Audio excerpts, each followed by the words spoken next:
All right. Let's have the Diablo 4 segment. Let's do that.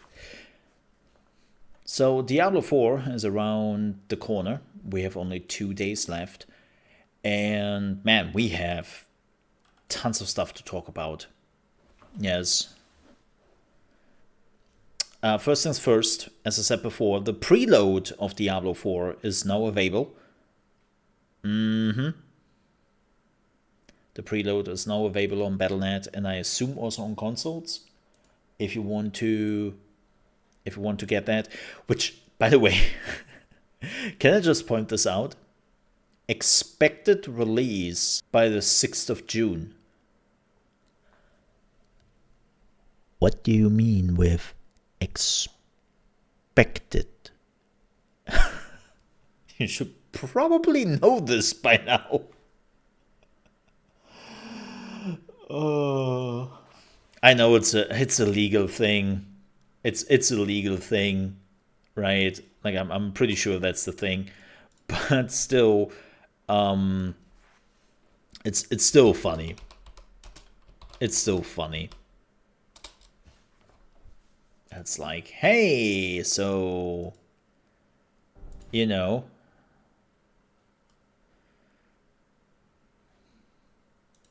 expected. But yeah, Diablo is coming out in just a few days. And oh boy. So we have a few news regarding Diablo 4. And then we are also talking about the reviews, which came live. But first things first, Rod Ferguson said in a recent interview that they have actually prepared the servers for Diablo 4 for the big launch. But he can't rule out the possibility of things going sideways at release. Blizzard has done the work to make the launch day as smooth as possible, but it might be potentially a little bit bumpy. But our hopes are that, like we did on those beta testing weekends, we learn and adapt. I mean, yes, look, the server slam is not really a good indication in my opinion, because it seems like a lot of people didn't care for the server slam. And it was also the release weekend of Zelda, so that probably didn't help with the player base. But nonetheless, I think that we have a pretty good chance that this time around, the release of Diablo 4 will go pretty smoothly.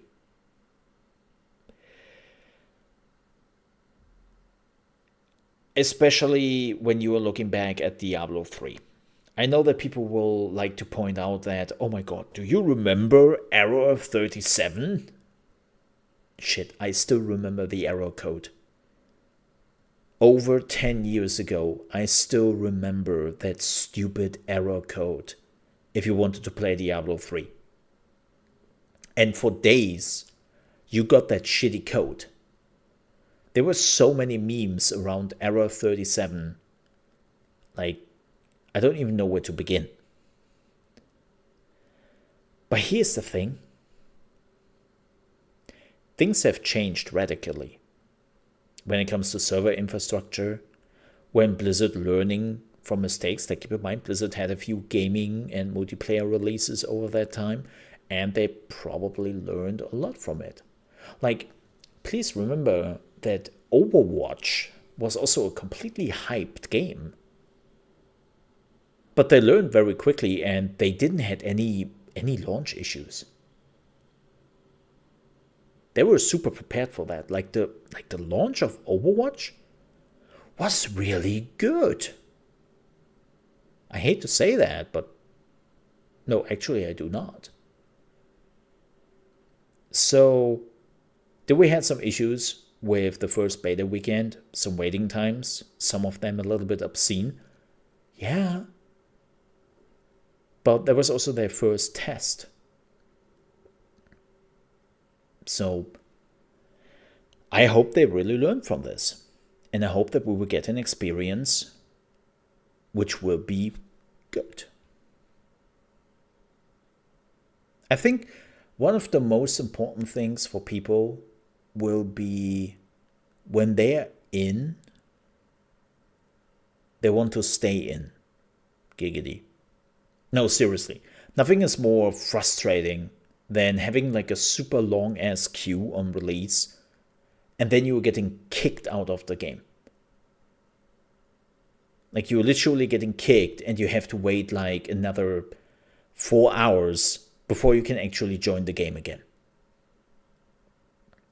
And so as long as they're getting that right, that people who are in, they're in, and they're not getting kicked from the servers, I think most people will be okay with a few queues and issues.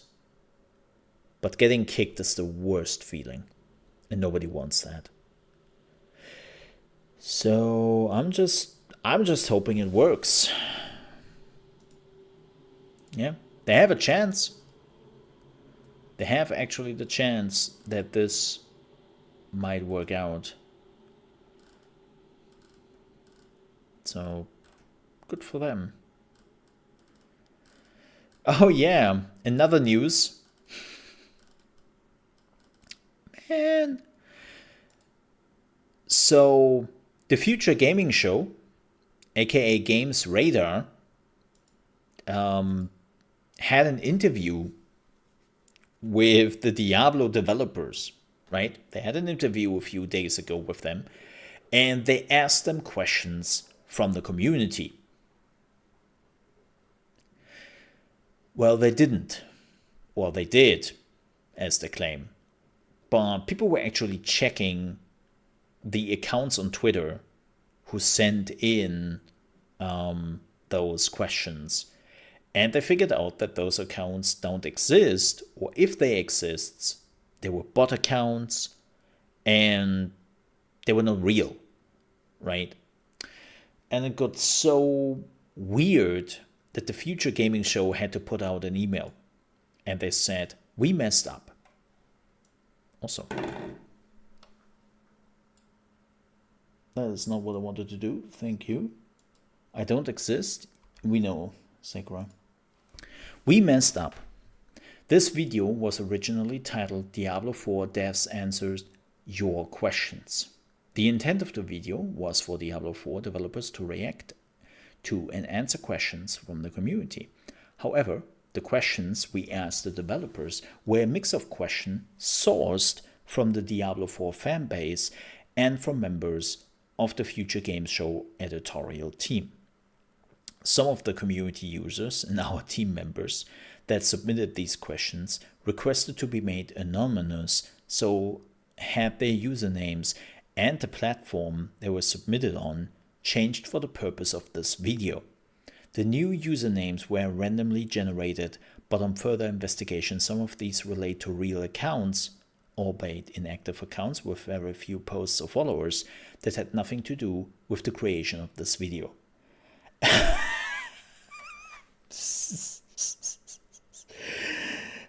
Ow. Okay, how do you spot the lie here?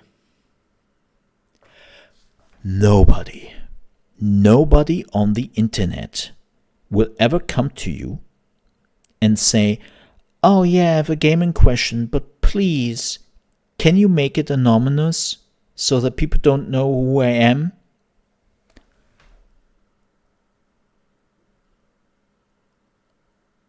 Right? Nobody does that. Like, it is so insignificant, right?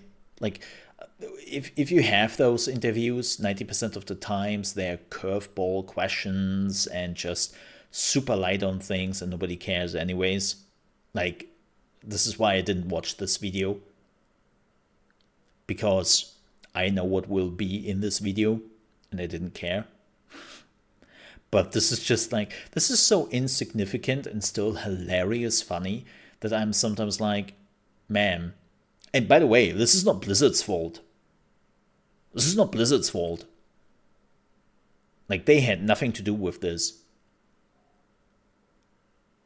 It's just hilarious. Hey, Sakura. How are you doing today? Good morning to you. Hope you're doing fantastic.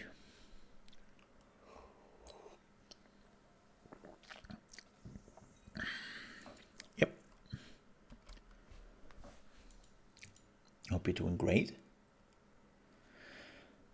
Yeah, this was the Future Gaming Show, which kind of screwed up. So it was a magazine who screwed that up, which is kind of funny. But yeah. But those were the news regarding Diablo 4. Let's talk about the big one. The biggest one! I'm so sad that I don't have that clip anymore. Let's talk about Diablo 4 reviews. You're enjoying System Shock? Awesome. I'm glad. I'm really glad. So, the reviews for Diablo 4 out. And as you can see, it's doing pretty well. Yep, has a Metascore of 88. One of the top 5 best games of 2023. Now keep in mind, those were all tested on a PC, if I understand it correctly. And also very interesting, the version the testers played was not the release version. Like, it was apparently a special version they got, and they will also lose all their progress. All of it. Yep. People who tested this game maybe for 20, 30, 40 hours, they will lose all their progress tomorrow. Which is weird, to say the least. You don't have to do that. Like, most of the time, let me explain how this works for a lot of people who have never done a review or preview stuff like I did for streaming, YouTube, and even back in the day when I was still a games journalist. You normally get a normal game key or a key which is already prepared for what you will do, which is a reviewing the game. So you have 2 options here. You enter the code, and then they give you a specific password you have to enter on Steam, and then this will unlock the special beta version which is already available to you, right? Or, and this is most of the time what Blizzard is doing, by the way, they're giving you a special key which is allowing you to enter the official servers way before everybody else does. So a little bit in what they're doing with the Ultimate Edition and with the Standard Edition of Diablo 4, right? Like, the people who have the Ultimate Edition can already play this Thursday/Friday. And so what normally would happen is they're giving you a key where you can already play right now, right? Like, the servers are already live, they're just unlocking their account. And for whatever weird reason, Blizzard decided not to do that, but actually let all the journalists play on the specific server, probably the beta servers they still had running, and then tell them, hey, you will lose all your stuff. Like, there were actually journalists here who declined the review because of that. They were like, no thanks, I wait for the release. Which is fine. But nonetheless, Diablo 4 is doing pretty well. We have some low 70s. And everything between 80 and 100 even. Man, Jess here with the 100 at Windows Central. Jess was going ham on the game. He loves Blizzard games. So I don't really want to talk too much about the numbers. Like I said it before, and I will say it again, all those numbers are completely arbitrary. It doesn't mean anything for anyone, right? Like, 100 for me might mean something completely different than 100 points does for you, right? Or a 70. Like, people will look at the 70 and they will go, whoa, must be a shit game. And for me, a 70 is like, oh, must be a good game. Seems to have some issues. Is probably tailored to a specific audience. Okay, let's see what that is. right? Like, numbers are completely arbitrary and don't mean much for a lot of people. But I have been reading through the reviews a little bit yesterday, and it seems like everyone is agreeing on certain points. First of all, it's Diablo 4. It basically takes Diablo 2 and Diablo 3, meshes those two together, and tries to create the next thing out of it. Which, yeah, duh. That's something we have seen in the beta, right? Or in the betas. And I'm okay with that. What I was curious about is story, without spoilers, of course, endgame, and microtransactions. And it seems like most people also agree to a certain extent in that area. That when it comes to story, some people pointed out that apparently the story is falling apart after you leave Act 1, which would be really unfortunate because I played the story through Act 1, and I think it was flippin' fantastic. Like, I really think like Act 1 just nailed to get me hyped for the rest of the story. And I'm really hoping it can keep up the high quality it did. Now, I didn't read too much into it because I was afraid of spoilers, and that's the last thing I want. So I was like zigzagging all the story parts specifically. Then about the end game, I mean, it's pretty much that what Blizzard has showed us. More killing monsters, having special events popping up, like pretty much the run-of-the-mill of a live service game. And then dungeons, which some people did point out that they found the dungeons a little bit too repetitive and not really that interesting. I have to admit, the dungeons remind me of the rifts in Diablo 3. And I loved running rifts. I do love running rifts. I know it's such a mindless activity, but just running through those rifts faster and faster and murdering hundreds, if not thousands of enemies in split seconds? Hell yeah! Hell yeah! I never really played Diablo for the story. It's always been a weak point, in my opinion. Well, then you are wrong. No.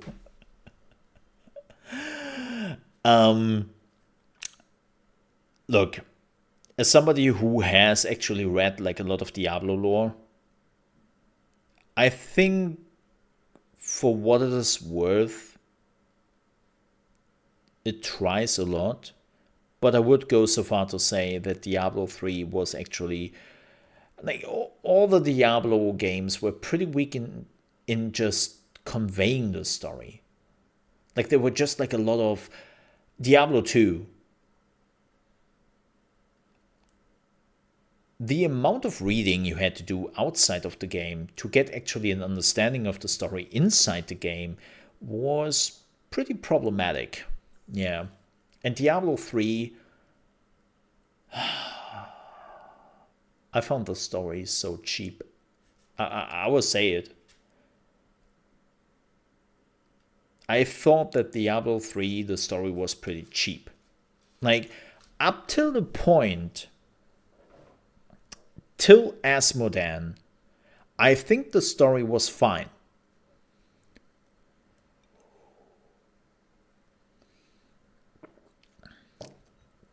Right? I was thinking the story was fine. And then I was like, oh man, what are they planning to do? What is the big plan of the evil? Oh man, this is all so exciting. And then you kill Asmodan, and the game is like, well, shit. We just killed the main antagonist. What are we doing? Let's throw some Diablo in there. And then Diablo is coming out of nowhere, starting to, by the way, spoilers, starting to attack heaven, nearly succeeding. And you're like, huh? What? I mean, what? I talked about this in my podcast, but Diablo 3 was a mess when it came to introducing new characters, like Leia. By the way, more spoilers here. I'm sorry for that. But Leia is such a wonderful example of here's a new character with a really interesting backstory. Like, we actually find out later on she is the daughter of Diablo and a human. Kinda-ish. Right? Super interesting character. And I was like, oh, damn. Ooh, this could be cool. And she's dead. What? It's this, we are putting this absolutely amazing steak in front of you, like the best steak you will ever get in your life.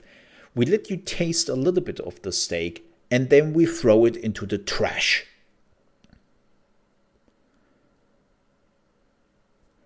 And it's this, what the hell just happened? Like, I said the same thing about Deckard Cain. I still believe that Blizzard nowadays is regretting killing off Deckard Cain. Absolutely regretting that decision.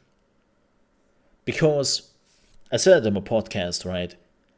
Deckard Cain was one of the most beloved characters in the Diablo franchise, and he was so low maintenance. He was absolute low maintenance. Like, the only thing that dude mostly said was, stay a while and listen. Like, he only had to bubble a few words now and then. He had to tell a little bit of a story. And it's like, it's a bit like you are listening to an audiobook, right? You're listening to an audiobook. Somebody is like reading the book to you. And you're like, yeah. And then you are hearing how the narrator is getting murdered. And you are sitting there and you go like, what? Who's reading my book now? Wait, who's the narrator replacement? And somebody is coming in after 2 hours and it's just like, there is none. Stop listening. That's basically what they did with Diablo 3. They killed the narrator. Sure, they tried to get some shock value out of you. I was just baffled by the decision to kill the narrator of all the people. And this is why they are now trying to bring back, or trying to introduce Lorath. Right? Like, this is why I call him wannabe Deckard Cain. They're introducing a new old character who will narrate you through the experience. And I'm like, okay, wow, somebody really realized that they screwed up with killing off Deckard Cain because they now need a new narrator. And before people say, well, maybe the old voice actor died or something. Oh no, Deckard Cain is in Diablo Immortal. They have still great connections. Like, he's doing all the narration in Diablo Immortal, and frankly speaking, he is the only good thing in that game. But it's just, man. But yeah, people also talked about the end game. Pretty much what was in Diablo 3 will be in Diablo 4, a little bit advanced here and there. There will also be PvP. Nobody really played because, well, a server with a bunch of journalists will probably not do a lot of PvP, which is fine. And then they also talked about the microtransactions. They made it very clear that this is a concern for a lot of games nowadays out there. Right, this is not a Diablo-specific issue, But especially with Diablo 4 and with the recent issues Overwatch 2 had, and Activision Blizzard being known for quite some time, they have some concern that this might go sideways, and they cannot really put that into their review score because it's not there, right? The item shop is not there. It wasn't in the review, and they couldn't really talk about it, so they have actually no idea on what might come to the item store in a month or two, right? But like, all those reviews confirmed what you could see in the beta.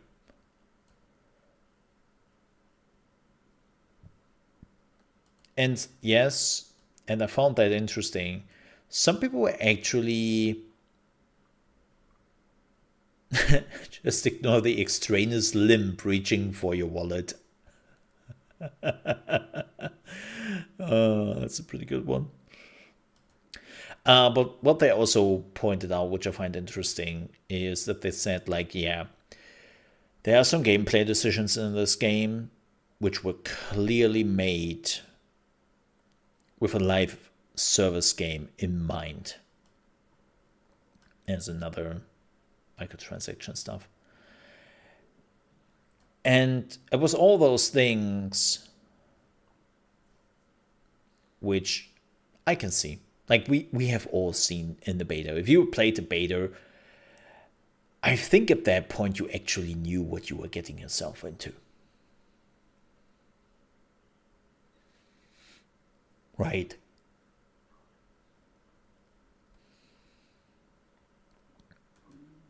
Right? Like, we all knew MTX in a week. Yeah. But yeah, like, everyone who played the beta knows what's up.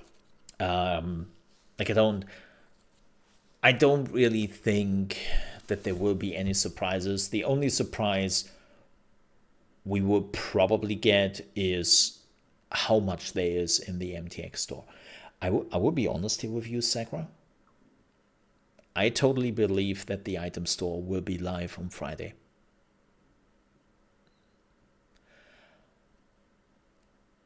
Pretty sure the item store will be live on Friday.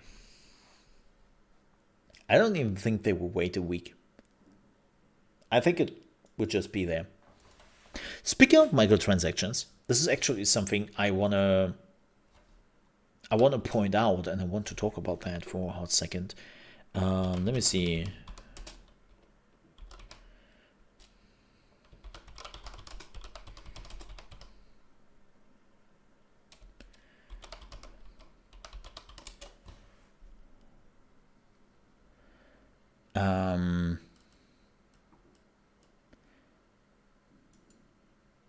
Is this like... Oh, unfortunately. Let me see if I can...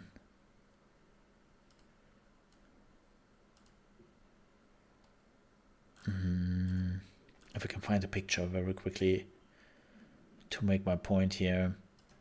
Ah! Wonderful. There's a picture. Awesome. Love it. Thank you. Yes. Give me that. That's what I need. That's what I need. Thank you.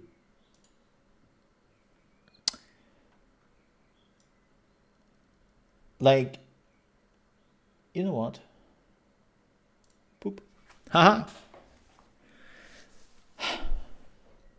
I know this is highly subjective, right? Highly subjective. But if you're looking at the in-game skins of Diablo 4, and you're actually looking at the skins which are available in the shop, if they can keep this up, I think they are both looking pretty cool. And I know why they choose this comparison, right? Like, this is like the eagle raven thingy they're basically showcasing here, and there's the lion, right? They did go with the whole animal thing.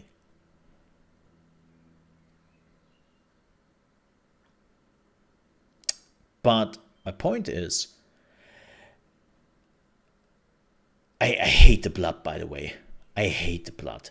So my first point here is, and this is something I'm actually kind of curious about, is you never really see the front of your character.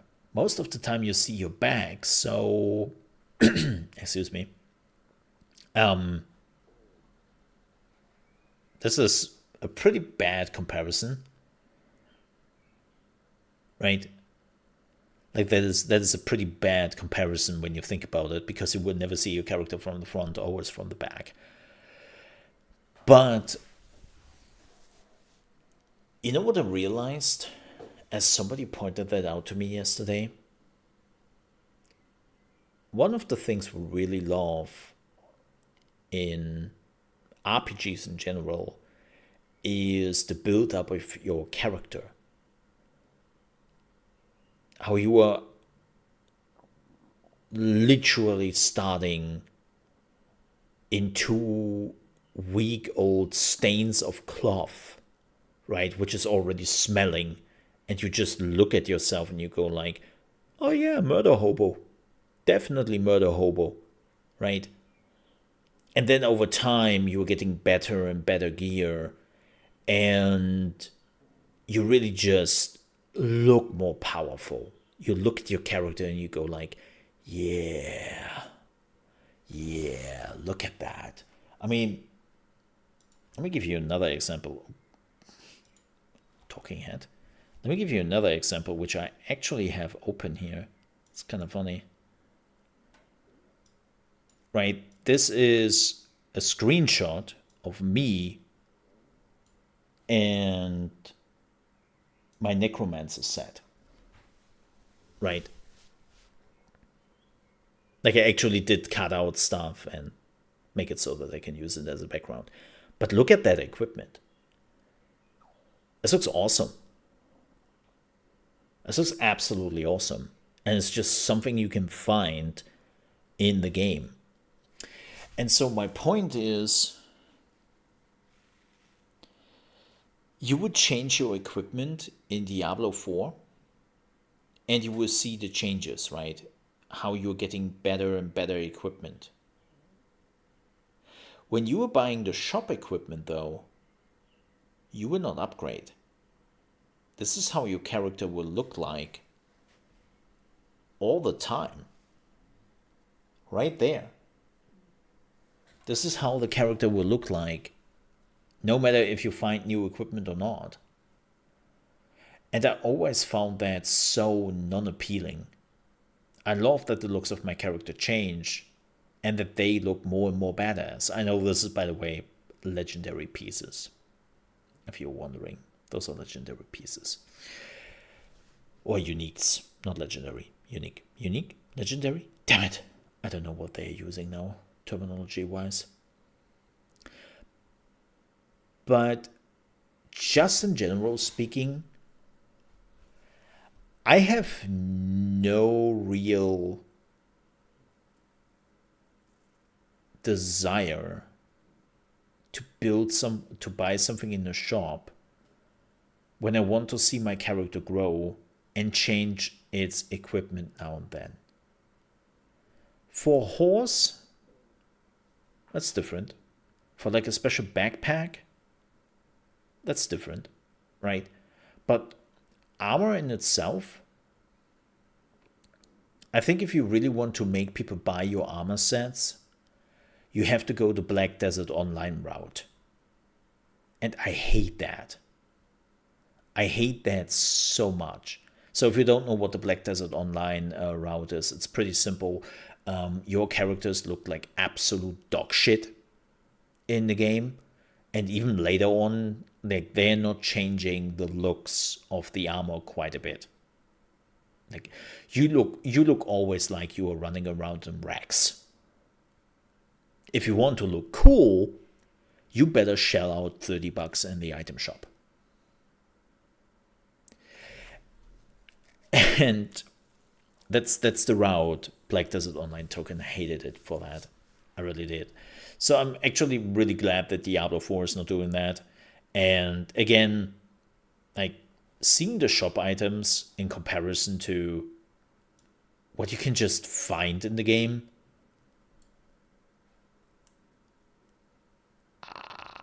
if they have not like super glowing effects and some other cool stuff coming, which I believe they will, I don't really.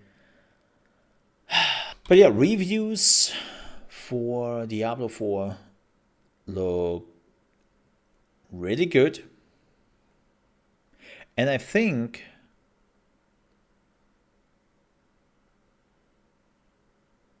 what we will do is we will watch just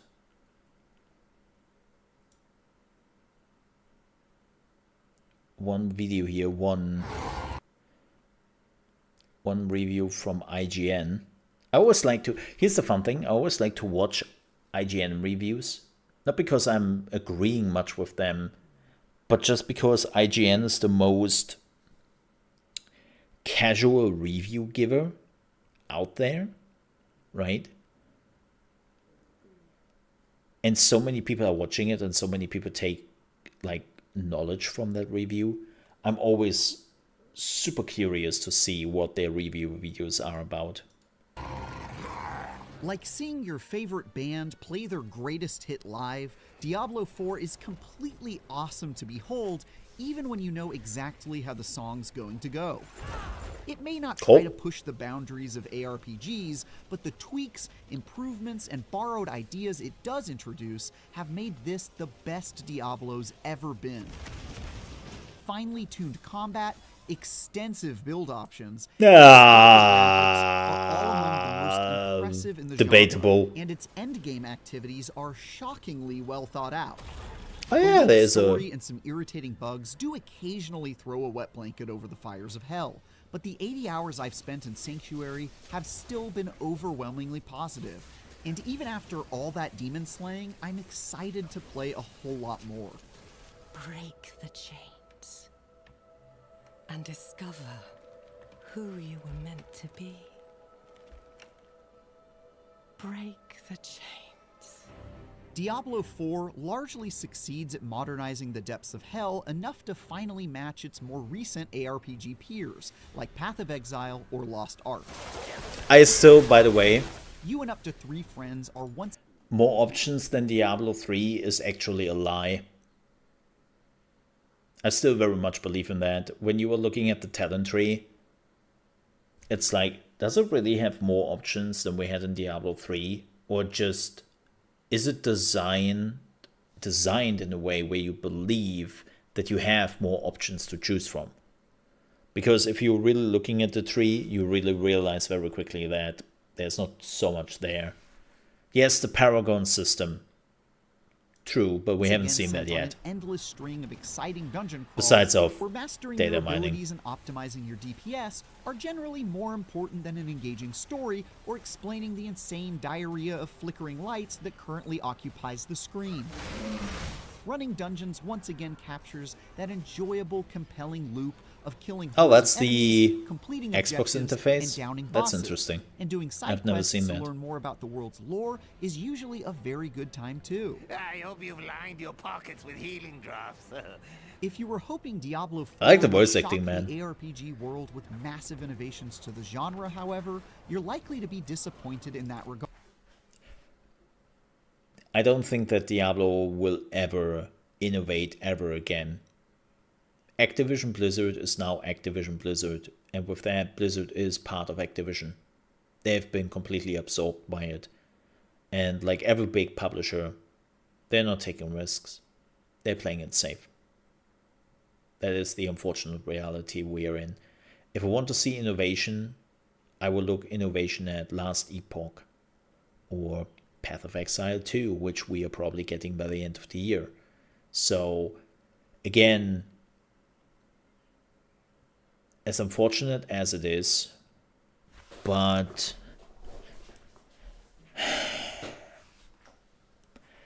innovation is not something I will ever see Diablo coming up with ever again.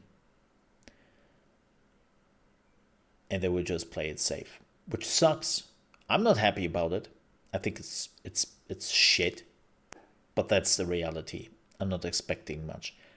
Also, speaking of expectations, I heard that a lot of people love controls in Diablo 4, even on PC. Blizzard mostly It's seems apparently content really to good. play it safe by making smart but unsurprising changes to the ARPG formula, with things like more customizable skill trees and more diverse playstyles between classes. Again, That might debatable sound about the overly familiar, but this skill strategy trees. has resulted in a game that's unbelievably well designed, succeeding at practically everything it tries.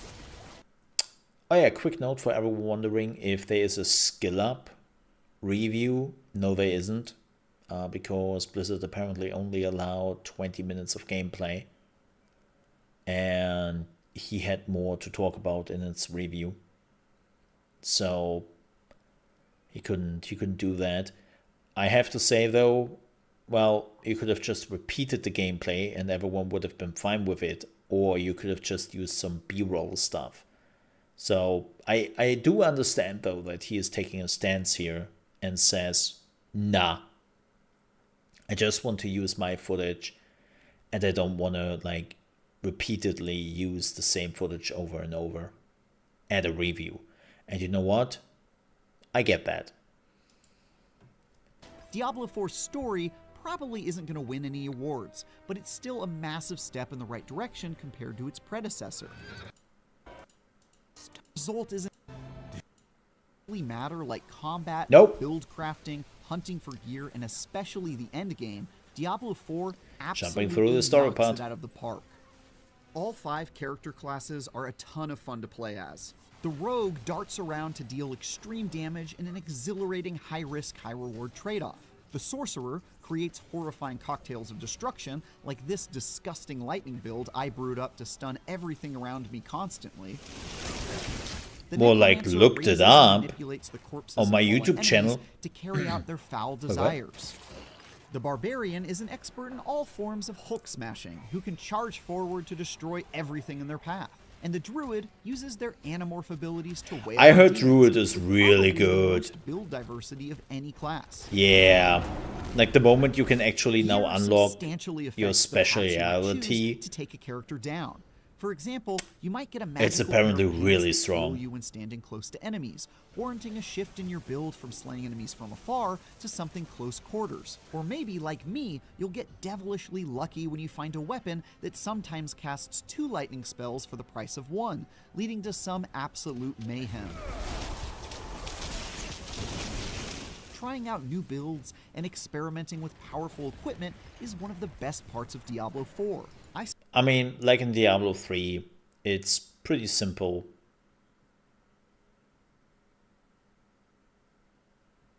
Items will create your build.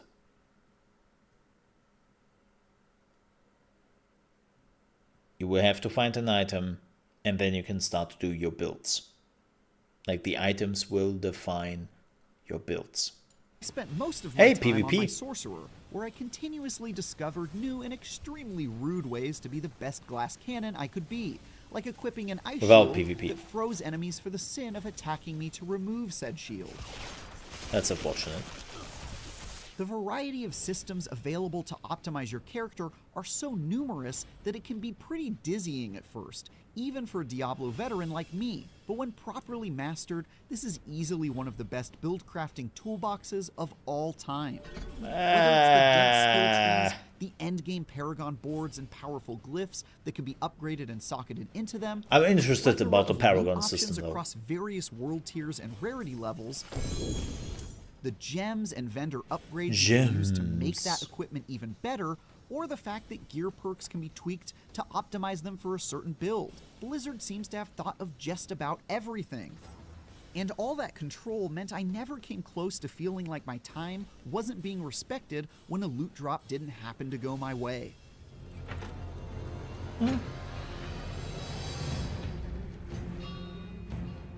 Diving into the bone-riddled halls of this ancient tomb or this demon body part exhibit is a consistent joy. No matter what class you've chosen, shredding your way through piles of wretched reprobates is but after usually you've done it effortless like fun 2 or 3 that lets you times, flex your unrivaled power. it's like, Though some of the more difficult activities like nightmare dungeons are bound to put those skills to the test. There's also a good chance you'll run into a random event that might have you rescuing some poor lost souls or getting attacked by the Butcher, a familiar demon who enjoys meat hooks more than I thought possible. Admittedly, regular minions have very few unique mechanics I could discern in the seconds it took to send most back to hell with my coldest regards.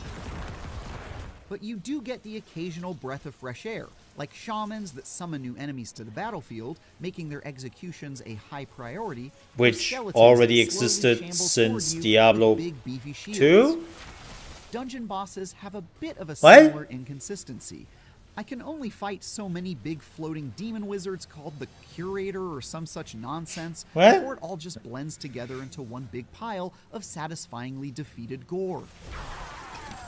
But others are much more memorable, like one where a laughing cultist repeatedly summoned waves of freaks until he ran out of steam and was quickly turned into a bowl of mashed potatoes by me and my friends. Speaking of friends, Diablo IV is great for making them, as an online connection is required to push back the forces of evil. While this comes with the expected rare hitches, like getting disconnected or having to wait in short queues to play during a particularly busy time, the benefits How do you want to know that? Drawbacks. There's a much greater sense of discovery now, as Lol. you encounter other players out in the wild or murder them in cold blood in a That's just PvP zone. assumption.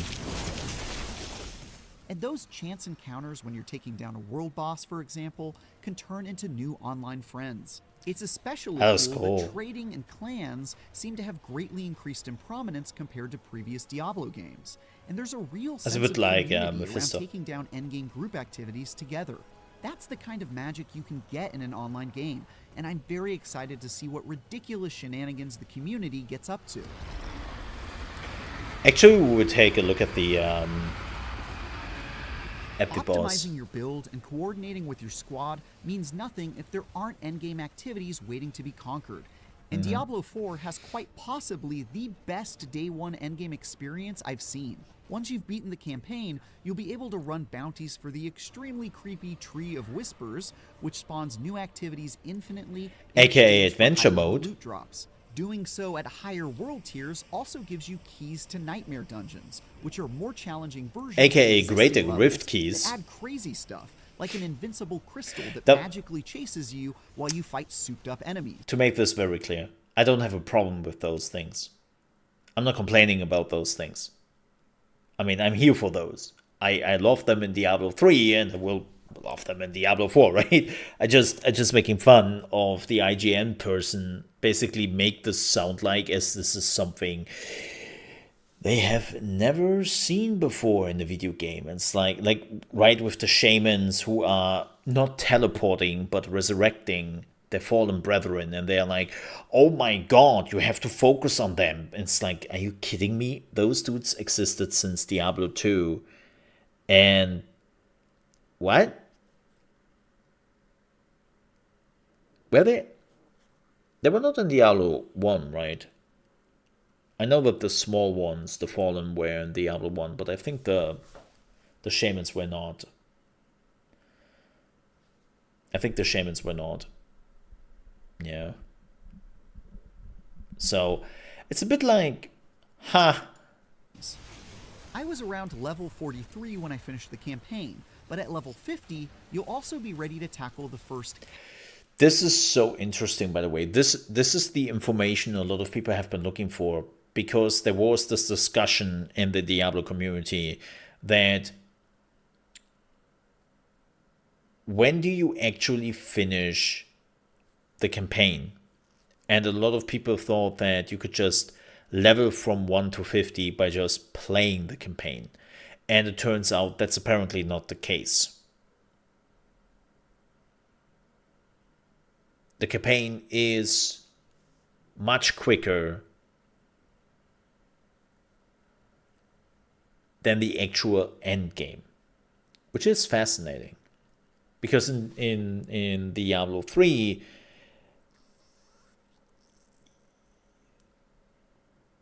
you finish the campaign when you reached endgame, right? Like you just had the level you needed. Because you had to reach level 60 before you could even go into the expansion. right? So it's kind of interesting now that they're just saying, yeah, you know what? You will be done with the campaign at around level 43. Give me just a second here.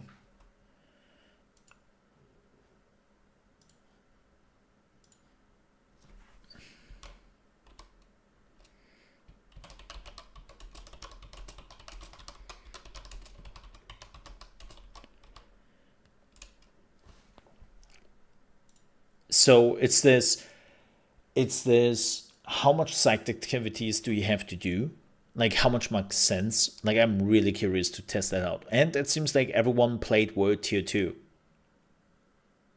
which gives you a 20% XP bonus for killing enemies.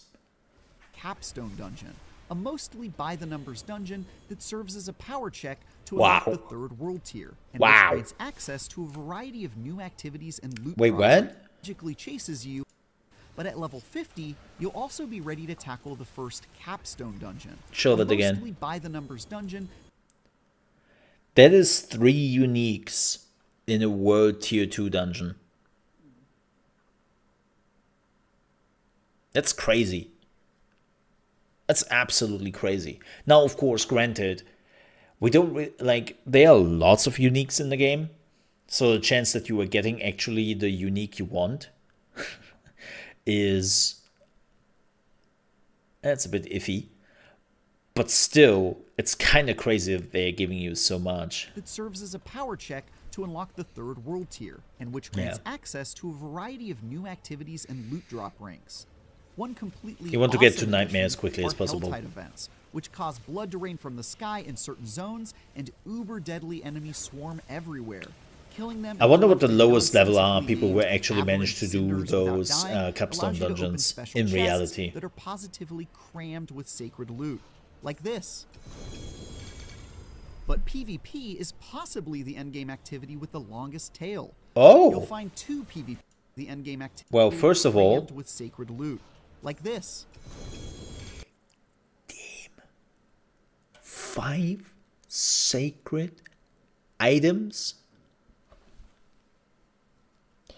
I wonder if you can find loot now not for your class. I know, in Diablo 3 you could do that. You could find legendaries which were definitely not for your class, right? But it was rare. You had like general legendaries or uniques. And you had like class specific ones. And the times where you would find something class specific not for you, or even like set items not for you, was pretty rare, all things considered, in the grand scheme of things. But PvP is possibly the endgame activity with the longest tail. You'll find 2 PvP zones in Sanctuary, where you compete to slay NPC enemies to collect materials while keeping your head on a swivel to defend against rival players who might decide to kill you and take your resources for themselves. Running around in these chaotic zones is completely nerve-wracking and hilarious, especially since even your own party members can betray you by scooping up your valuable materials since they aren't shared. You might even be tempted to leave the party to rid yourself of that Well, friendly you are fire not doing protection that. and lash out at a former ally. At least not with friends. And this is what a lot of people Then would at do. level 70, you get another capstone dungeon to unlock the final world tier for even better loot, and there's yet another final endgame dungeon designed for level 100 characters after that. The treadmill of things to conquer is so well designed, I didn't want to get off even when I felt like I had seen 95% of what was on offer. The whole time you work towards the max level of 100, you're earning... Well, you better hope so. Like, I know that a lot of games are working this way. You saw something, you were done with it. But especially action RPGs are designed in the way that even if you saw something new and now you have seen everything, you want to come back. You want to farm that stuff. Like, it's so hilarious when I see some reviews actually pointing out that, man, I have to say, this game would be the best game ever, but we only could give it 80% because, like, one of the biggest issues this game has is repetitiveness. Yeah, Like the repetitiveness is just off the scale, man.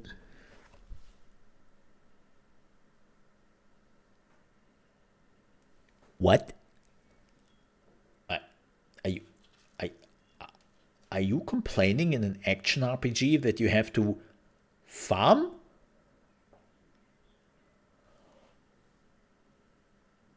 Are we playing the same game? What? Of course you are farming. That's what you are. Like, the hundreds of hours I put into Diablo 2 alone to just do stupid Mephisto runs. Not even rifts. Not even adventure mode. Like, it was the literally only thing you did was Mephisto runs. Act 3, teleporting through with your Sorg, who was specifically designed to be your magic item farm bot. Jump through it as quickly as possible, which would normally take you 3 to 5 minutes at best. Kill Mephisto, grab the loot, rinse and repeat for hours. And you know what? It was the shit. It was fun as hell, man. So it's like, Yeah, so one of the biggest issues this game just has is the massive grind. Like, what are you doing all day? Like, just farming the same mobs? yeah. Yeah. Paragon points to make your character even more deadly against your increasingly formidable foes, which serve as a carrot to keep grinding your way through Tree of Whisper. I have to admit, there is one thing though I do not like so far. I have my actual issues with. There is one thing here which I think is just shit. By the way, IGN, can you please upload your videos in a higher quality than 1080p? And that I cannot play this game right now. No, jokes aside, there is actually an issue I have, which I noticed by just watching this review. Man, there is no variety in the monster design, isn't there? Like, the monsters are all looking the same. And PvP zones. Especially if they are reusing the Fallen quite a bit. Is practically perfect in terms of variety, replayability, build crafting, and more. I have fought Even this if you boss somehow run out already. of things to do in Like, the endgame for one character, rolling a second or third instantly becomes a fresh experience, since the campaign is optional after you beat it once, and certain account-wide bonuses instantly give your new character a boost. The most important of these unlocks is your mount, which allows your new characters to race off to faraway parts of the map so you can begin leveling with whichever activities you want, tackling dungeons or participating in PvP from the... You will get the horse at around level 32, 34, depending on how many levels you put in. You have to do a specific quest in Act 3. This is when you get your mount. By the way, when I'm done here, I will upload a new video with all the things you have to know before the Diablo 4 release. Look out for that. Fresh perspective of a whole new class immediately shakes off any dust Diablo 4's lengthy grind might gather and extends the good times even further than I thought possible. Lengthy grind. The only things that can occasionally knock that train off the rails are a few nasty bugs. For example, if you enjoy teleporting around as a sorcerer, be prepared to get stuck in the ground literally hundreds of times. What? Like this. Oh that can be resolved no. by just teleporting back to town, but I wasted a lot of time retracing my steps, only for it to happen again a few minutes later. No. There's also some weird rubber banding that sometimes goes on when you try to go from one region to another that prevents you Server from entering issues. the zone. Most of Diablo 4's issues are extremely specific things like this that will probably get patched, but they were noticeable enough to tangibly... Yeah, there was one reviewer who talked about the boss fight he had to do in the main story, and his game literally crashed 8 times at that boss. And he had to do the boss fight over and over and over and over again. So apparently, oh boy. Hope Impact it will my be. enjoyment a bit in the meantime.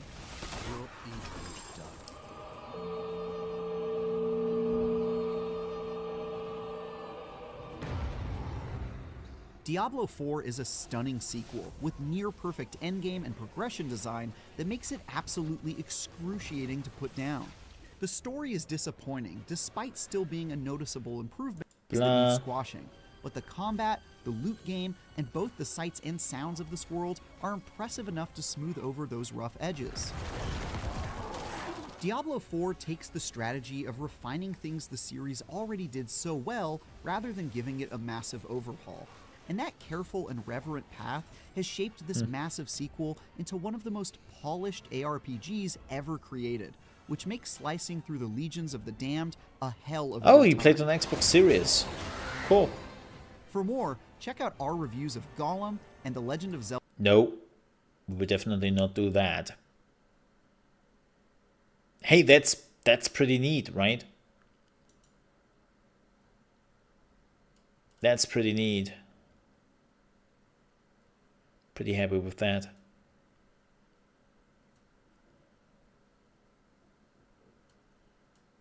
Oh God,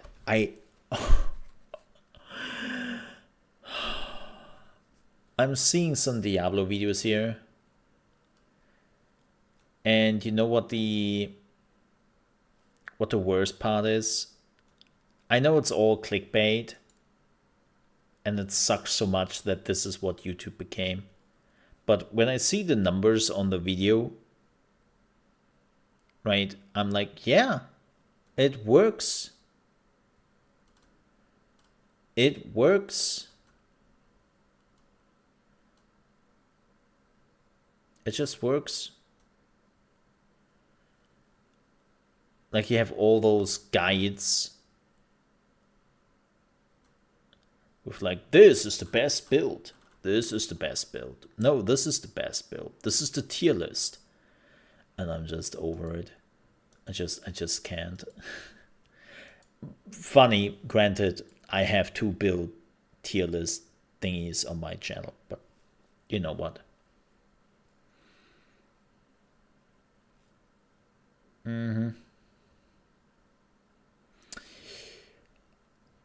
But again, looks good. I'm looking forward to it, and I'm really hoping this will work out. And I'm just hoping that Blizzard is not screwing it up. Oh no, Forever Skies is coming out June 22nd in early access. No, not another June game, man. I love Forever Skies, man. The demo was so good. The demo was so good. Why are you doing this to me? Oh well.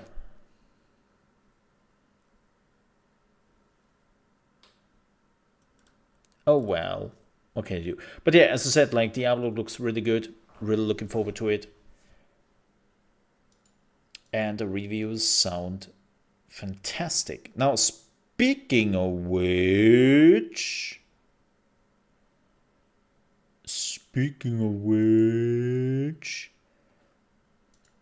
I want to do a build for the barb for myself.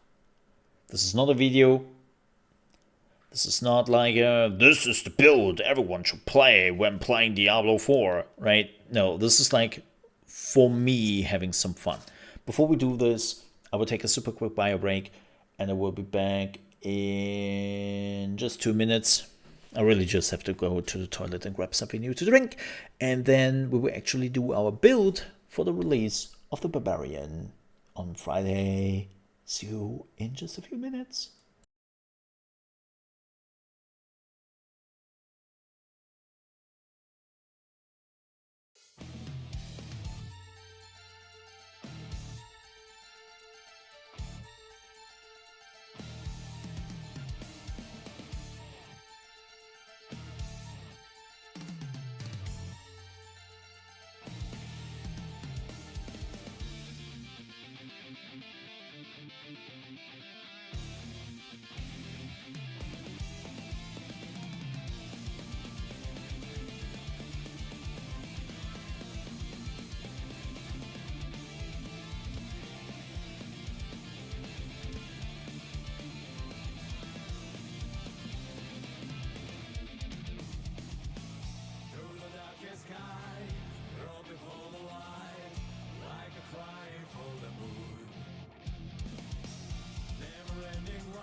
Alrighty, I'm back. Yes, thank you so much for waiting. I do appreciate that. Hi, and let's do some Diablo 4 build planning. I'm using d4builds.gg. I think they have the best interface, and also they're really quick in updating their stuff. So they are really good so far. There's also apparently an interactive map. Oh god, do I want to click on that? Oh wow. Wow. That's crazy. I assume this is all like the data main stuff. Yeah. Where's PvP happening? Let me see. I always thought that PvP would be down there, right? Maybe it is. It's pretty small.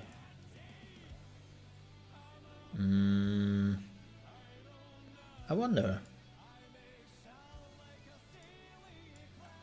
Yeah. I don't really know where. Maybe this?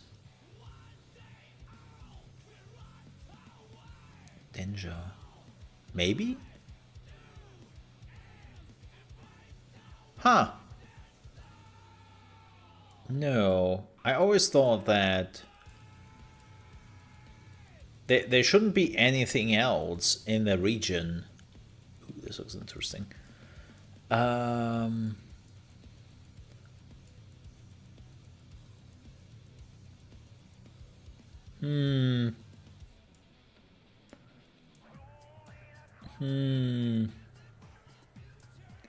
looking for like regions which are completely abandoned and would like give away that this is like the PvP region, right?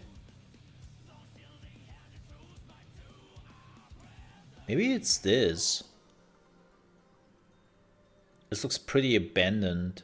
Now they are all altars of Lilith though, which is kind of interesting. I always thought there is none of that. Do we have like another? Then again, I have some abandoned regions here.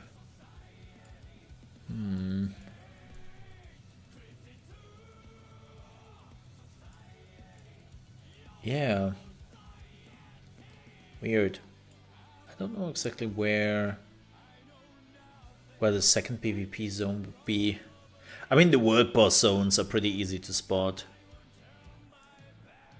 Maybe it's this area. No, can't be. Because you have to go through here to get to the dungeon. They will not do that. Yeah, I wonder where the second area is.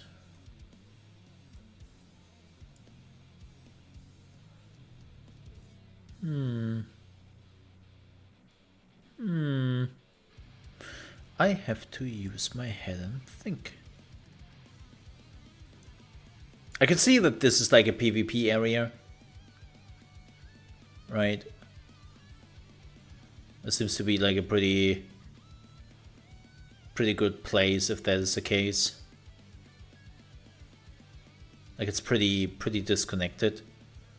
There are some altars of Lilith though, which is a weird part to me.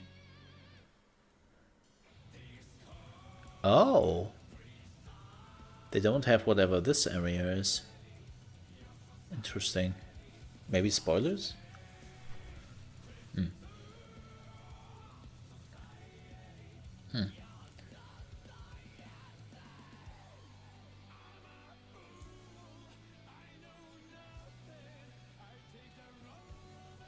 Yeah, weird.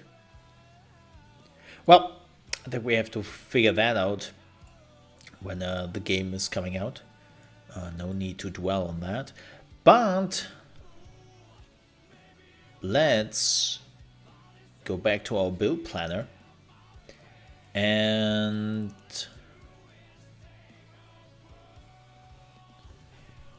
let me fix that very quickly.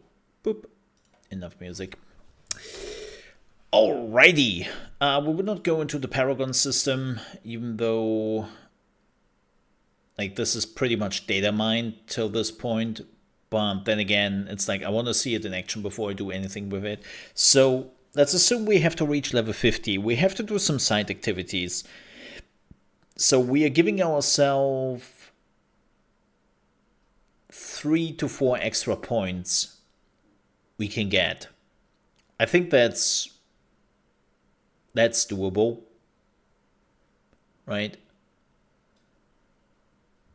Because you have to do the main quest nonetheless, and you're reaching 43 when you are done with the main quest. So you have 7 levels to level before you reach endgame. And you might can get like 3 or 4 extra points out of it. So, barbarians. Base ability. This is PvP. This hasn't really changed. Bash, in my opinion, is still PvP. Doesn't change. So no. Flay. You need thorns. You need thorns and equipment for Flay. I don't really see Flay being a good choice at the beginning. So there's only Frenzy and Lunging Strike. I love Lunging Strike because it makes you move forward. It gives you some needed mobility at the beginning. Also, let's get some healing. And do I want to go Berserker with this build? I don't think so. No. What I want to do, I could do a Berserker build at some point, but then I also, like, is Frenzy actually good? No, you need another Berserker ability. Frenzy is probably good in combination with Berserker. So let's use Battle Lunging just for getting a little bit of bleeding. Actually, this is fine. So that's level 2. Can we make this bigger? No. No. Also, that's what she said. I think Upheaval is still pretty good. It's a fantastic skill. Like Whirlwind. Whirlwind hasn't really gotten to me.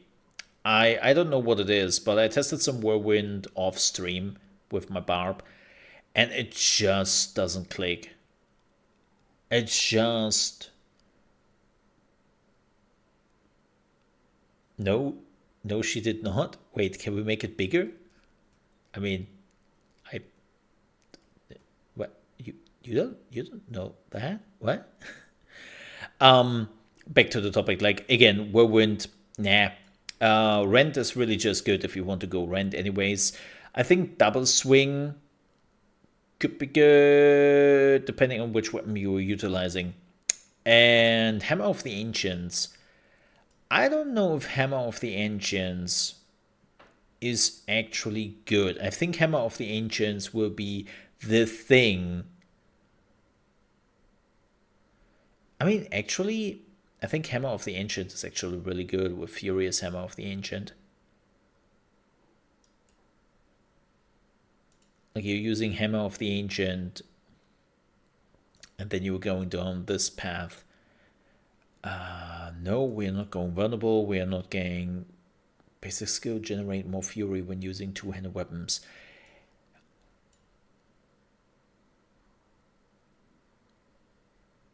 That sounds really good. So we go with that. We have enough points. Groundstorm. I still want Iron Skin. Iron Skin is so good. Iron Skin is like the ability, I think, for the barb. Nothing will change here. By the way, we will refine this a little bit later. I just want to see like what I want right now. Do I want anything here? No, not really. Kick. I actually like the idea of Kick, just having like a super damage ability. I think I'm sticking with Kick. damage reduction while berserking, your shout skills. I'm not really using any shouts. I have not planned to use any shouts, so I don't need that. What I do... Let's get kick up. And let's get this up. So level 23. That's completely fine. Death blow is still like the must-have. Each time you take direct damage, you gain base life as 45. Not really that important. You do increase damage to close enemies. You gain distant. This is actually really good. Yeah. Ooh, this is really good as well. We will see about that. Let's go down here first. And there. Ultimate. Ooh.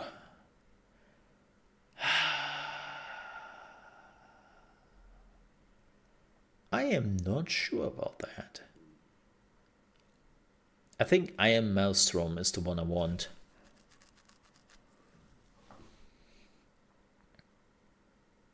Yeah. Bludgeon weapons. I will use a lot of bludgeon damage here.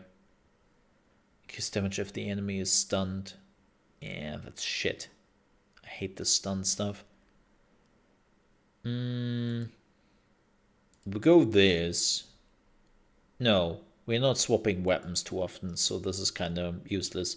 Maximum Fury. That's a must-have. Hierfür offer maximum life for each Fury spent. Yoink. And then we would go Unbridled Rage.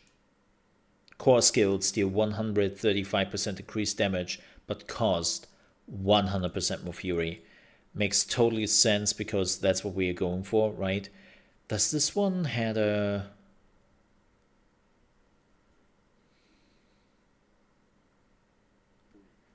%30 more damage.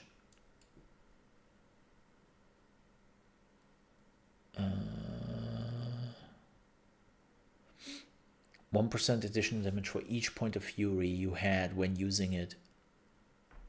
Yeah, this is better. This is better. Yep. Yep. So this is fine. I can see that the weapon swap ability will become insane for the barb if you can make it work. So what you would have to do is you would have to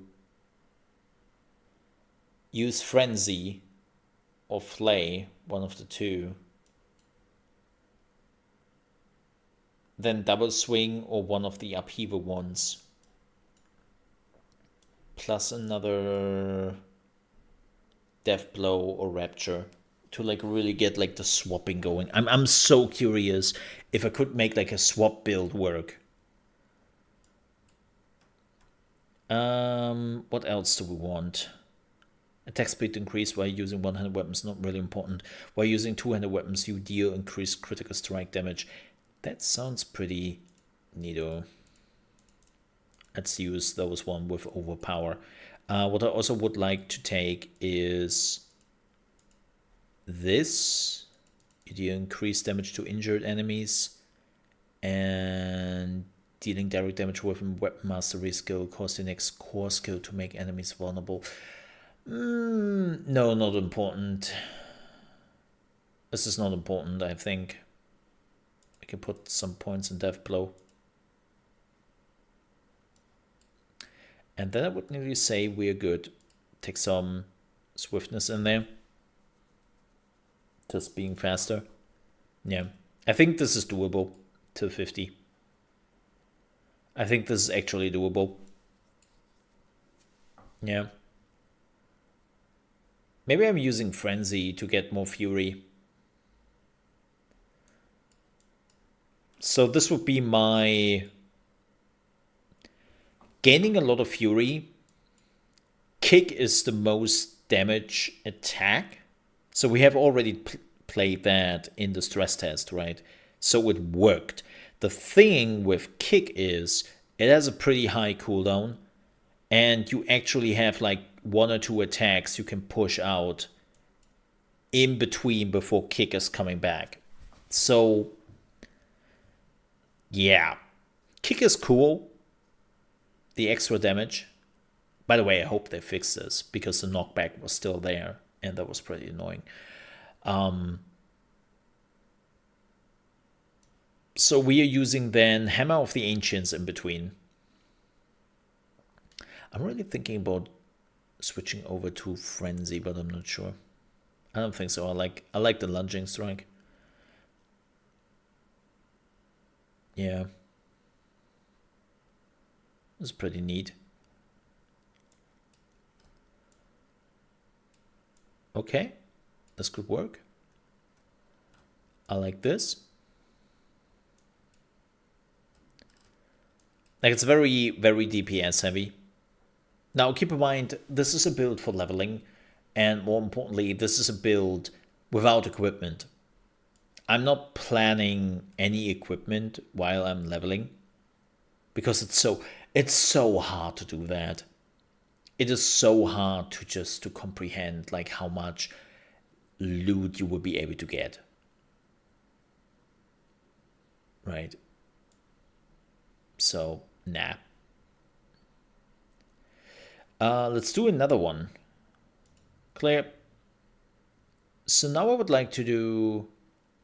Let's do a weapon swap. Let's do a weapon swap build. Right? So we are taking Frenzy. Wait, who's good with weapon swap? Is Bash good with weapon swap?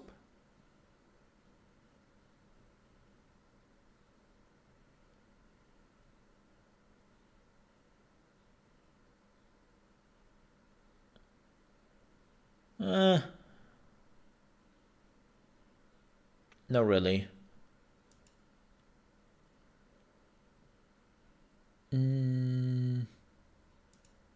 This is nice.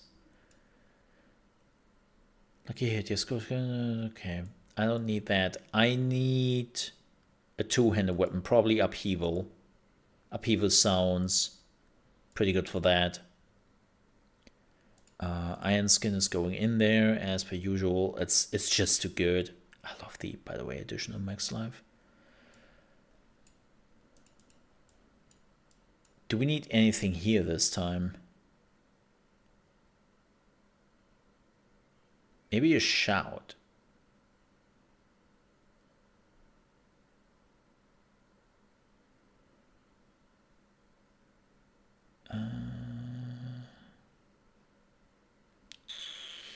Maybe a charge.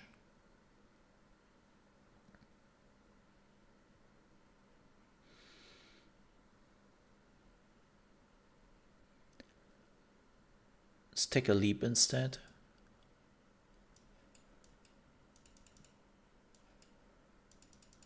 I will use this quite a bit, so that's important.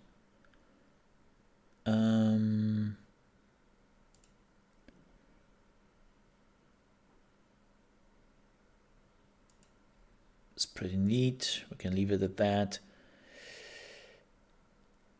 Weapon mastery. What is this using? Oh, you can choose what. Awesome. You can choose. You can choose what weapon you want to use. This is fantastic because then you can do the switcheroo far more often, right? That's pretty neat.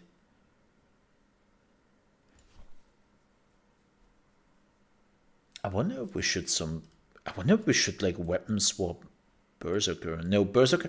The problem with Berserker is you want to get the unconstrained and not the walking arsenal thingy.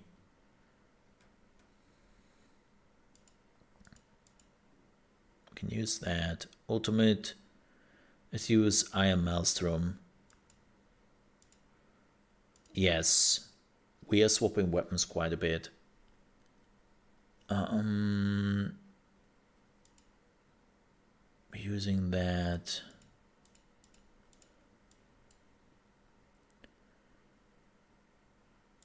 Dealing direct damage with a two-handed bludgeon or two-handed slashing or dual wield weapon grants 10% increased damage for 10 seconds. While all 3 damage bonuses are active, you gain an additional 15% increased damage. I think we can do that.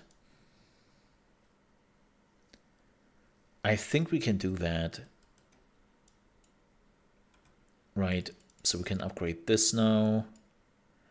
This one is great. I love this. It's mobilized to deal increased damage. Injured 24% increased damage against injured enemies is kind of strong. Vulnerable is neat. And now we're at 50.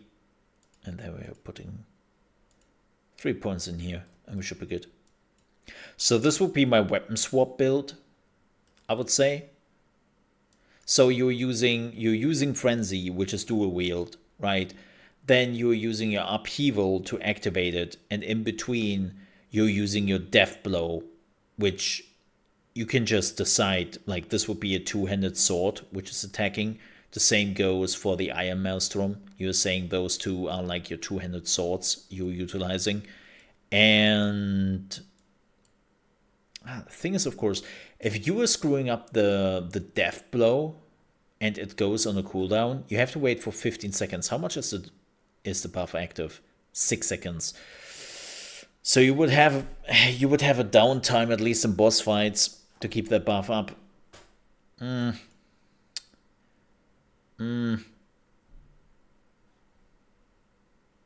I don't know if that is good or not. You're not using any weapons here, right? No. I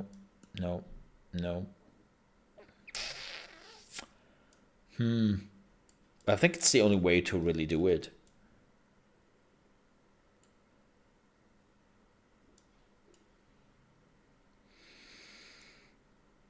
I wonder if there is like a better way to keep this going.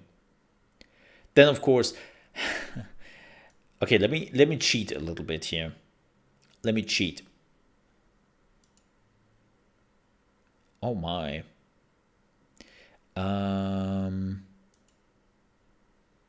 Class specific. Okay.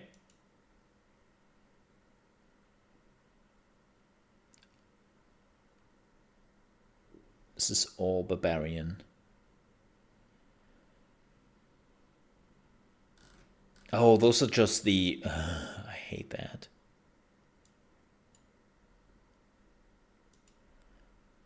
Dariel. Earthquake. I'm looking for... So there are 22... Oh, helmets. Damage reduction. Wow. There are not really a lot of helmets you want as a barbarian, huh? That's interesting.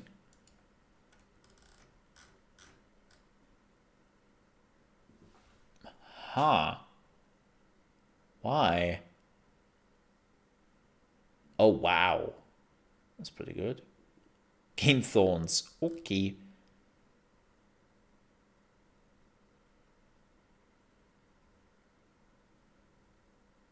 Oh, this is just what you can have generically. Okay, now I understand.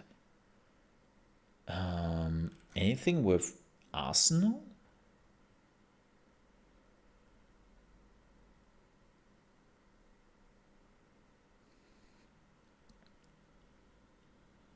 Yeah, that's weird.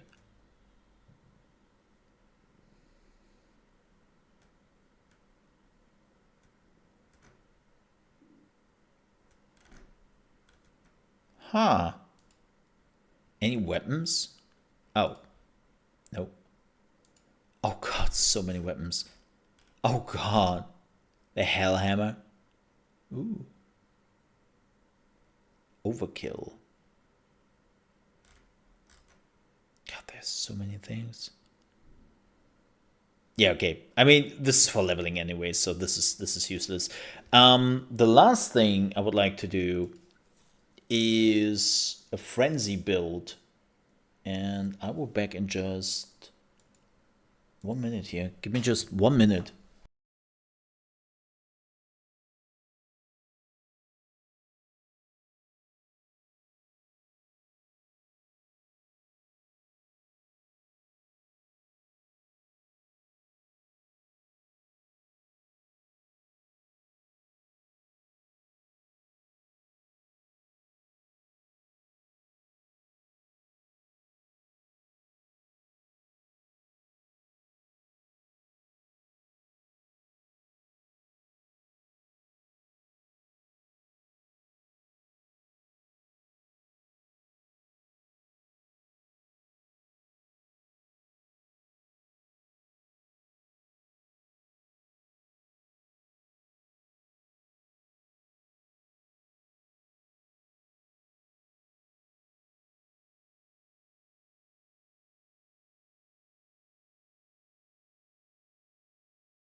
All right, I'm back. Thank you so much for waiting. Boop. There we go. So, the last one. I already have a bleeding build in mind. Actually, no. Let's not do a frenzy build. I think a frenzy build is pretty simple to do. Let's do a PvP build. I want to see a PvP build. So I think that Bash or Lunging Strike is the one you want. Right? Because after 4 bashes, you will stun the enemy. There's such an important thing. Damaging a stunned enemy with bash grants you... Okay, that's cool. After critical striking, damaging a stunned enemy with bash generates additional fury. Yes. Like, I would say this is like one of the most important ones for PvP.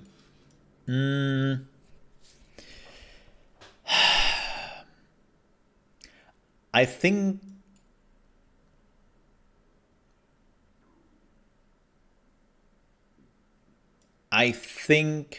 Upheaval. Because it has the range. And it has a stun.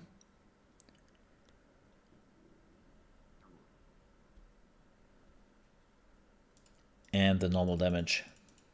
So I would say this is a must-have. Ooh, the ground stomp. Oh, dude.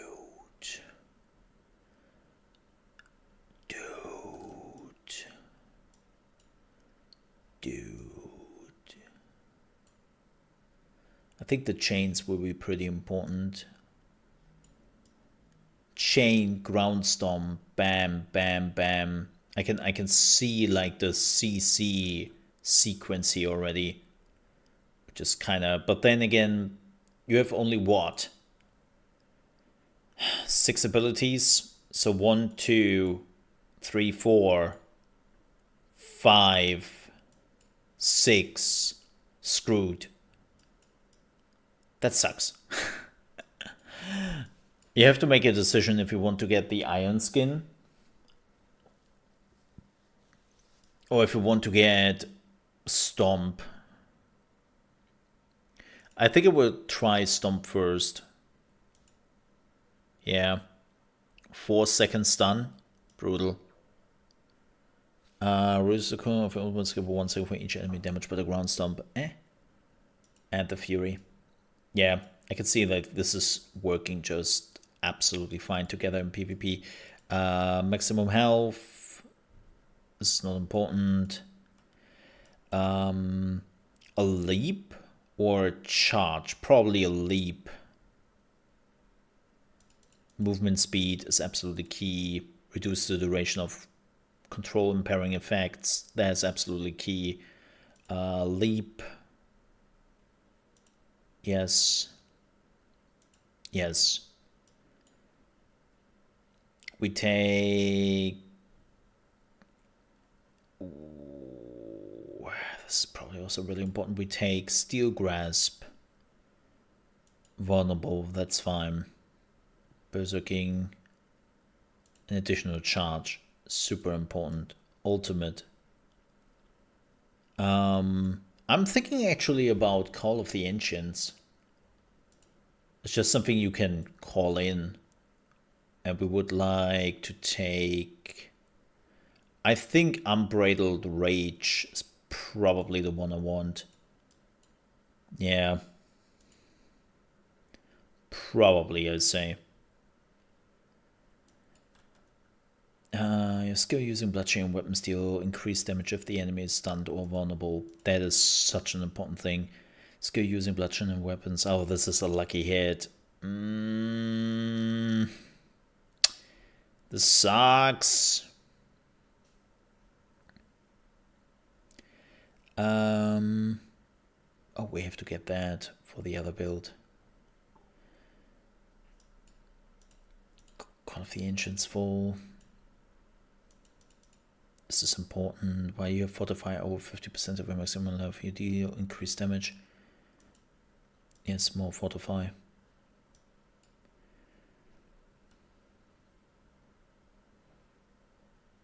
This is important.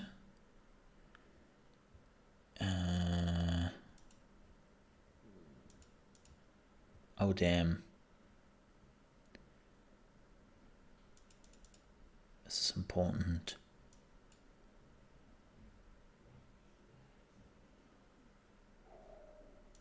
Four points left. We can actually go the full 4 points.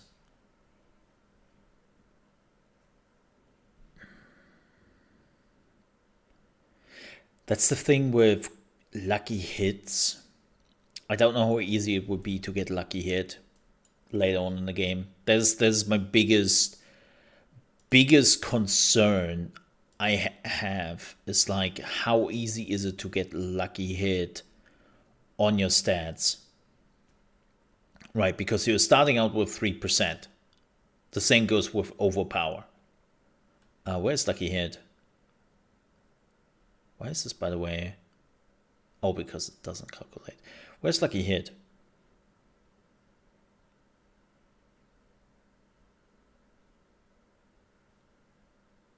Excuse me? Am I dumb?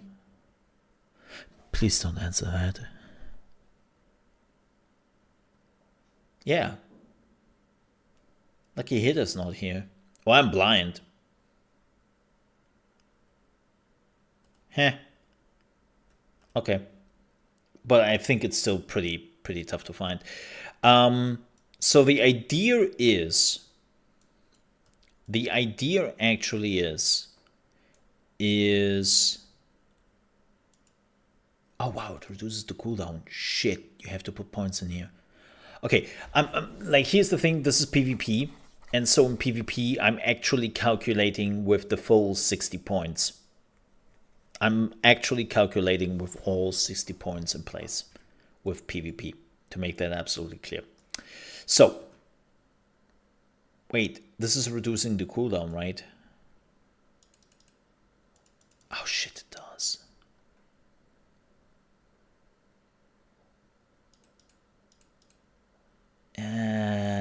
In comparison to, what would this be? 8.8 seconds, 11 seconds. Nah, I think that's fine. 11 seconds are completely fine. Yeah. So what I want to do is pretty simple. Bash. Let's start with this. Steel Grasp. Bam. I have actually 2 chargers. I draw them in. Bam, stomp. Stun for 4 seconds. Gives me a little bit of fury. I can use Upheaval. Upheaval is also giving me range. That's why I'm using Upheaval. Hammer of the Ancients is close by. Whirlwind, you have to stay close. Double Swing, you have to stay close. Rend, you have to get close at least once. So, Upheaval has the range. Upheaval has a 20% chance to stun all enemies. Right. So I think that upheaval is actually really good. How much do you need? 40 fury. Okay, a bit of a problem. We have only 20. We could do... We cannot do the leap. The leap is not giving us fury. Okay, so we have to hit him at least once or twice, which is fine. So we can give them bash to stun them enough. And hopefully get some stuff out of this. Yes. Like in 4 seconds, I'm not even sure if you might be able to manage the bash and get an upheaval out. Because most enemies, what they would do is when you drag them with steel grasp, they will try to get out. So you have a second steel grasp up. Those are just perks who are keeping me alive, right? Maximum health. More movement speed, always important in PvP. Reduce the duration of control impairing effects by 18%, which is enormous. Absolutely enormous. The leap is pretty clear. Oh, you only have it for every 70 seconds. If you don't hit anyone, it's down to 13 seconds, which I think is fine. You have 9% increased critical strike chance against immobilized, stunned, or slowed enemies, which is happening quite often with what I have been chosen. So this should be pretty good. You deal 24 increased damage against injured enemies. This is good to finish somebody off. This is not helping. And then you deal increased 9% damage to close enemies, and you gain 6% distant damage reduction, which is also really, really important. Each time you take direct damage, gain base life as Fortify, which I think should be nice in PvP because we don't have a shield. Like, I'm still not sure if the shield not having iron skin will screw me over. I will be completely honest. I don't know. We have to see. Now, what we could try at some point is a bleeding build. But again, if I have learned one thing from Lost Ark and other RPGs, and even World of Warcraft, speed is king, crowd control is close to second, and then burst. Those are basically the 3 key ingredients for a lot of PvP games. Right, like shit. MOBAs work that way. The faster a hero is, the more crowd control they bring to the table, and the more burst they actually have, the stronger they can become. Even though especially burst, like the damage, funny enough, the damage component is not even important when you are looking at Lost Ark. Lost Ark was one of those games where movement speed and crowd control was absolute king. You wanted that. Like, damage wasn't even the most important thing. You had like high cooldowns. I still remember the Artillerist, which had a complete rotation, which was one hit wonder and then run around. Like, you were rolling forward, stunning the enemy, send out 2 artillery attacks, and then get the hell out of there. That was your whole shtick in the PvP. So I'm trying to mimic this. Oh, wait, I don't have this anymore. Why? Oh, lucky hit. Right. This is so good, but lucky hit. It's like, I don't know, man. Maybe I underestimate lucky hits. Also, it said lucky hit 50%. That's weird. Does it have like a 50% chance to just trigger lucky hits with every attack? If so, that would change a few things. I have to see that in action. And also, we don't know like we don't know what they're doing in PvP, right?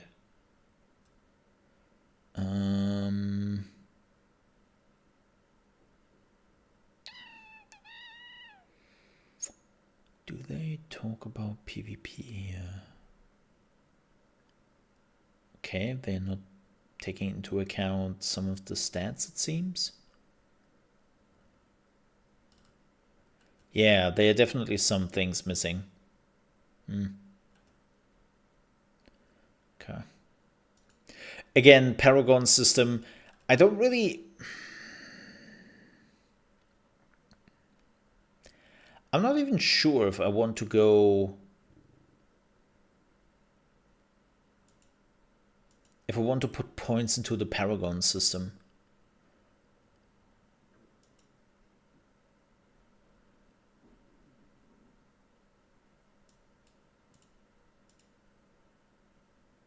That's my problem.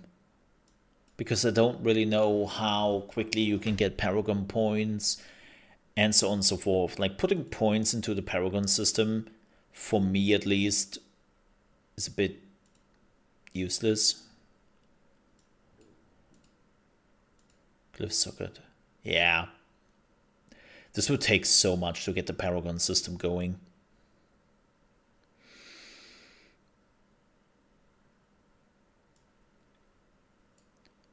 Yeah.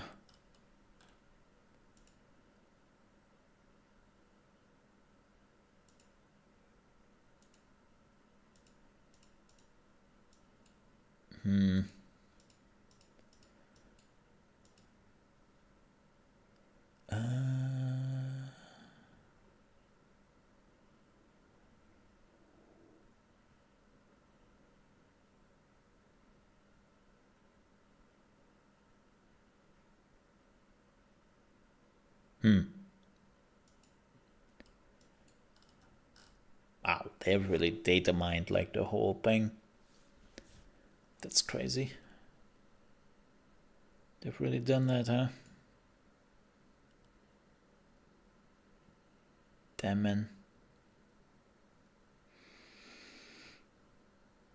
That's it's crazy. Yeah, but again, I don't really want to put points into a Paragon system. Not yet. Because I really don't know how long it would take, like, to obtain the points and all that. So we'll wait. But yeah, this would be my... I would try this in PvP build. Survivability, no matter the cost. Tons of CC. Some burst. This is normally how PvP functions in a lot of those games. But we really have to see if there's a case in Diablo. And I know some people break the NDA and they all talk about the PvP and how it really works. And it's like, sorry, your information is absolutely useless to me. Like, you're talking about PvP, nobody has ever somebody experienced before in a beta, right? In a very confined level. And also that was 9 months ago. That is the biggest red flag. It's like people making decisions on what is the best damage build, the best PvP build already on YouTube, under the assumption of something they have heard or seen 9 months ago. Right? Especially in PvP, there's so many variables when it comes to, can you really execute this? Like, I would never forget a buddy of mine who loved to play a specific champion in League of Legends was watching a lot of videos, and he was watching a lot of pros actually playing that champion, and he was trying to learn a lot from them. And he was actually kind of frustrated that he didn't really get anywhere with the build, from what he have learned from the pros. And I was like, dude, you're not a pro. You are a 30+ old guy who has a hand-eye coordination, which is really sometimes embarrassing. What do you think is going to happen here? Sure, you can take some ideas, but can you make it happen?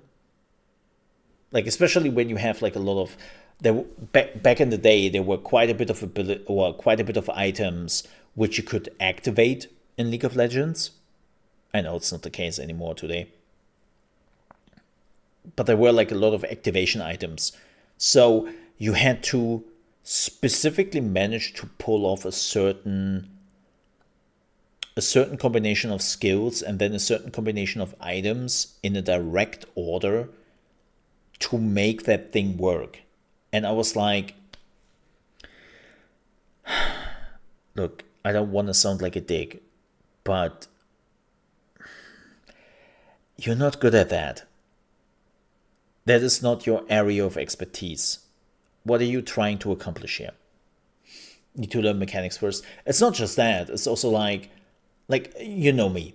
Look, hand-eye coordination like a 60-year-old, and I am more the strategic guy.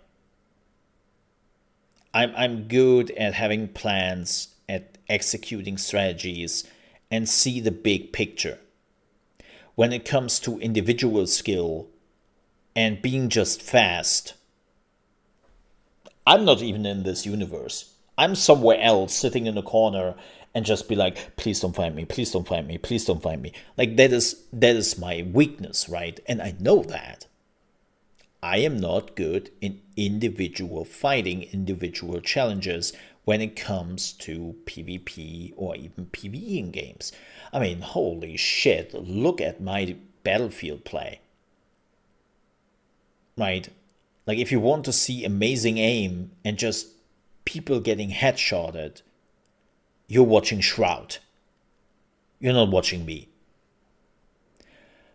But I can make up for that from a strategic perspective, from learning very fast, adapting very fast, and see the great picture in front of me. I'm good at that. I know that. So that's what I'm trying to kind of convey here with the PvP build. Is it a build which would do tons of damage very quickly and you just have to aim with your leap perfectly and then just do a tons of damage and be done before anybody can actually move? No, because I'm not good at that. I will screw that up more often than not. I need something which I'm comfortable with and which will give me the opportunity to do my job. Now, granted, I will probably play alone most of the time. Probably. Regretfully. By the way, folks, if you want to join me, you're more than welcome to do so, by the way.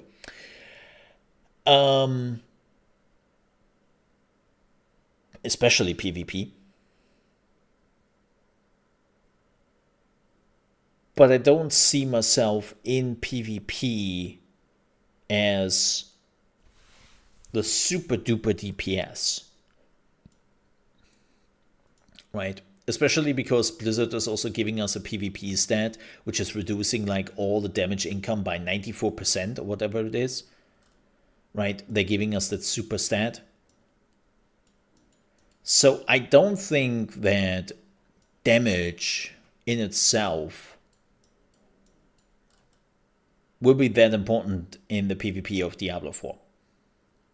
I think longevity, controlling the battlefield, maneuverability are so much more important, because that's, again, how it mostly works in other PvP games, especially MOBAs. So,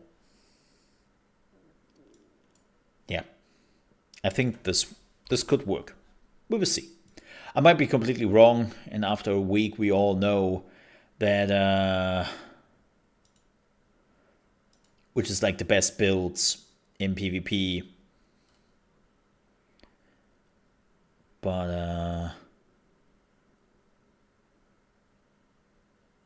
yeah.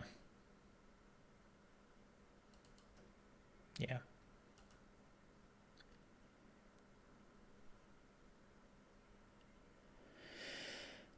All right. But with that said, folks, I will get the hell out of here. I'm done today for the stream, and I will probably be back tomorrow. I'm not sure yet. I might take another day off because I have so many videos to prepare still. I have to upload and finish the video for today on the Diablo channel. I have like another one tomorrow, and then like we have the streams coming up. There is like, I swear to you, we will make up for it. And we will make up for it this weekend. Like there will be a lot of like streaming coming. Plus, again, I just have to finish all those videos. Yeah, like we will stream on Friday, Saturday, Sunday, Monday. Also, like, you know, when I normally take a day off on Monday, I will probably just stream Diablo, because that's the time where I have to collect like a lot of information, where I have to collect like a lot of content, and so I can do that while I stream, which is a pretty good way of doing it.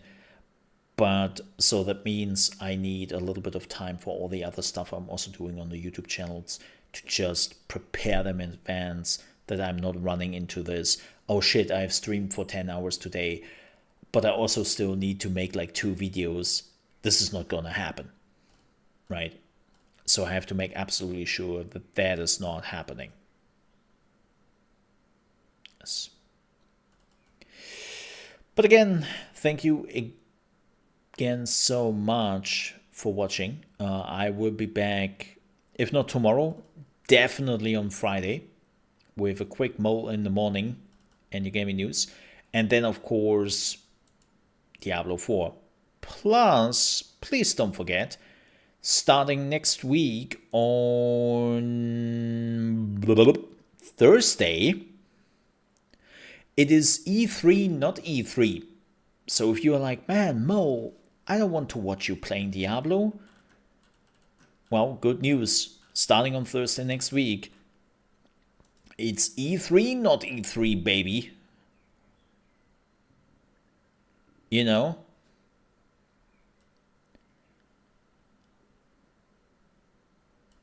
You know? So, yeah. there will be a lot of other content here as well, and we will see what other announcements are coming up. If there's like some special betas or early access happening, I definitely want to check out. We will definitely make like a day or something on the other channel open for that, so don't you worry about it. There will be some other stuff coming. Who needs to play games when you got shows, right? But with that said, I have to get out of here, folks. Keep an eye out on the channel in the next hour or two. The new video will be up. It will be like all the things you have to know about the release of Diablo 4. And with that said, I have to get out of here. Thank you so much for joining. Stay safe. And if I'm not seeing you tomorrow, I see you on Friday for the early access release of Diablo 4. Till then, bye-bye. Ka-ching!